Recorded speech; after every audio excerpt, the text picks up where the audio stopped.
Well, like Bonnie, I entirely defend the right of Jan Moore to write what she wrote and the right of the Daily Mail to print it, but I didn't approve of it. I thought that she was quite wrong.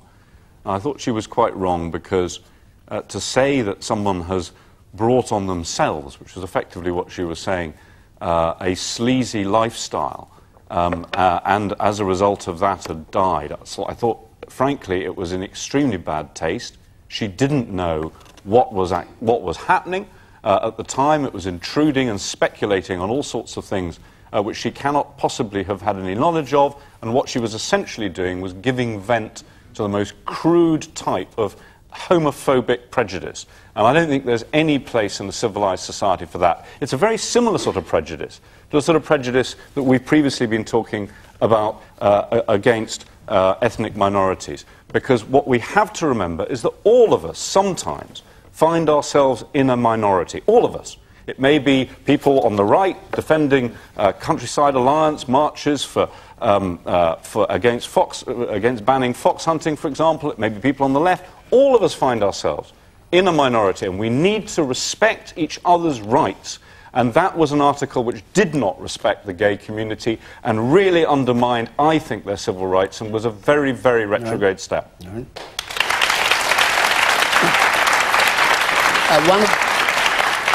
One of the things that she wrote was that Gately's death was another blow to the happy ever after myth of civil partnerships. Sayeeda Warsi, you've written about the promotion of homosexuality undermining family life. Presumably, therefore, you were against the teaching of homosexuality, or you were against the scrapping of Section 28. What's your view about this issue? And are you in favour of civil partnerships? No, I mean, if I can go back to the question which was asked... Should it have been published, yes, but we've got a bit beyond that now. Well, I actually think that newspapers do have the right to publish articles, but I also regularly say that journalists and newspapers have a responsibility sometimes not to.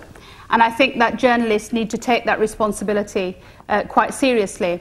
And one of the ways that I was brought up as a young person was that when somebody dies, we say they are hopefully resting in peace, and therefore once they have gone from this world, to take their name in vain and say the things that were said in that article is not acceptable. Do you support that part of it which talks about the blow to the happy ever after myth of civil partnership?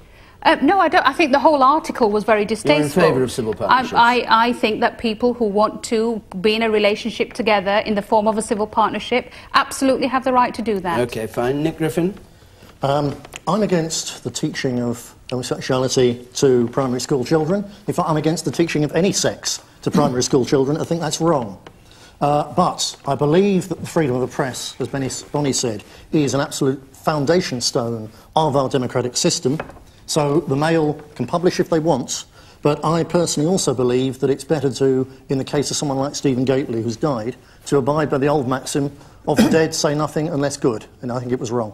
Okay. Was what she said about the under the carapace of glittering hedonistic celebrity, the ooze of a very different and more dangerous lifestyle has seeped out for all to see? Isn't that rather in line with your view that people find homosexuals creatures repulsive, as you said about homosexuals? I've said that a lot of people find the sight of two grown men kissing in public really creepy.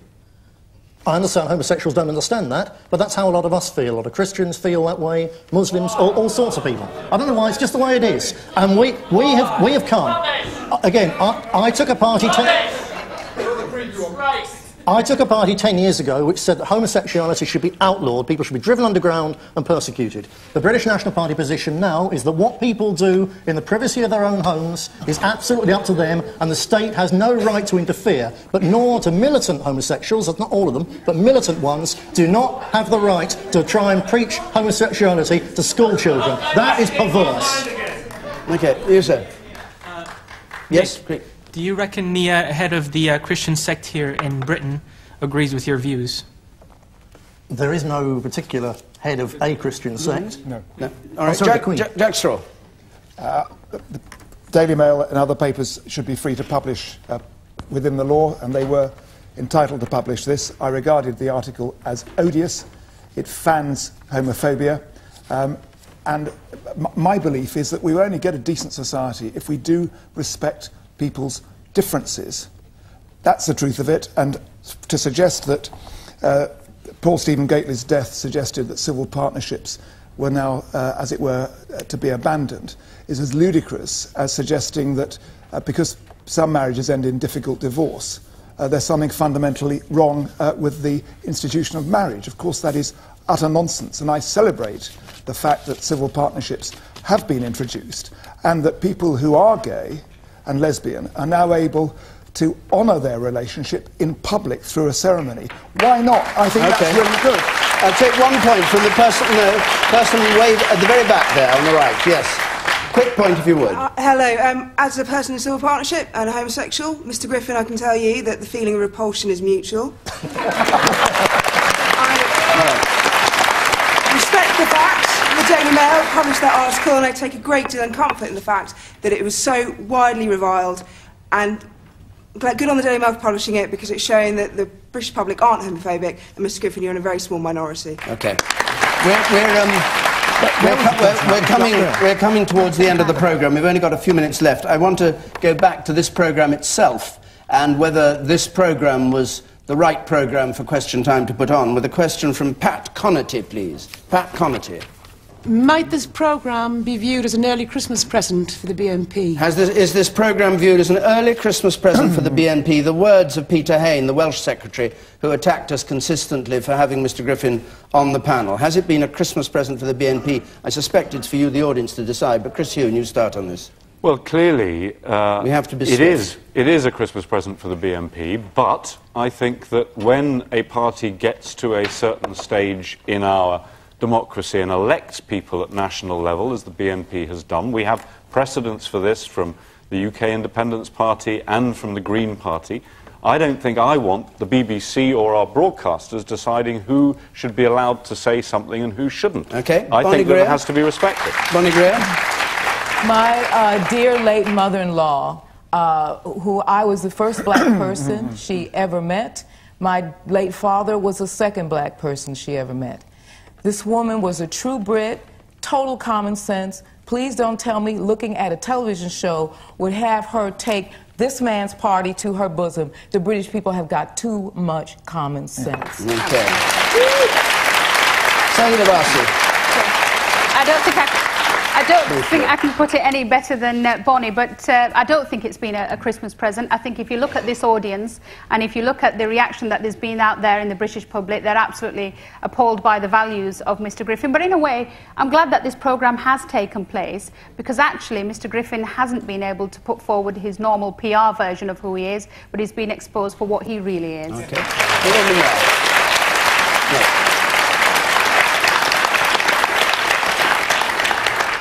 Isn't it alarming, though, that it took the BBC to invite Mr. Griffin on TV for the likes of Peter Huhne to come forward and say that his party is not lawful, and when he was running for Parliament back in June? Okay. Nick Griffin, do you regard this as an early Christmas present? I saw you saying thank you, Auntie, for being invited on Question Time. Actually, there's another word put into my mouth by journalists. I didn't say thank you, Auntie. I don't regard the BBC as Auntie. I regard the BBC as part of overall a thoroughly unpleasant, ultra-leftist establishment, which, as we've seen here tonight, doesn't even want the English to be recognised as an existing people. I think it's wrong. You never answered the question. But the BBC, all they've in the end done, as Chris said, really, all the BBC have done has followed the rules that they set some years ago. We crossed the threshold. It would have been wrong to keep us off any longer, so the BBC has just done what they really had to do, and I'm sure it's been a large audience and possibly of interest to some people, so what's the problem? Jack Straw? I think this has actually been a catastrophic week for the BNP.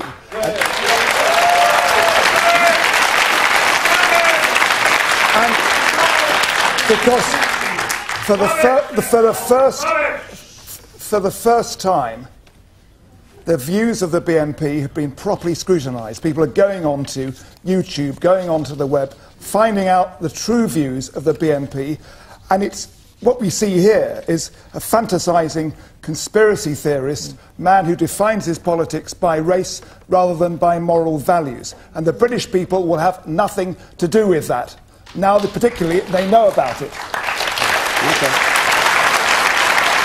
So, I'm sorry to those of you trying to get in. I've got to stop because our time's up. It's the end of our hour of question time this week. So, next week, Llandudno, with on the panel Jackie Smith, the former Home Secretary, and the broadcaster and Strictly star John Sargent. And the week after that, we're going to be in Reading. If you'd like to come either to Llandudno or Reading, the number 0871 626 9988, or visit our website and apply there. This edition of the programme can be seen again on BBC iPlayer, of course. It just remains for me to thank our panel and all of you who came here to take part in the programme from the BBC's Television Centre in London. Good night.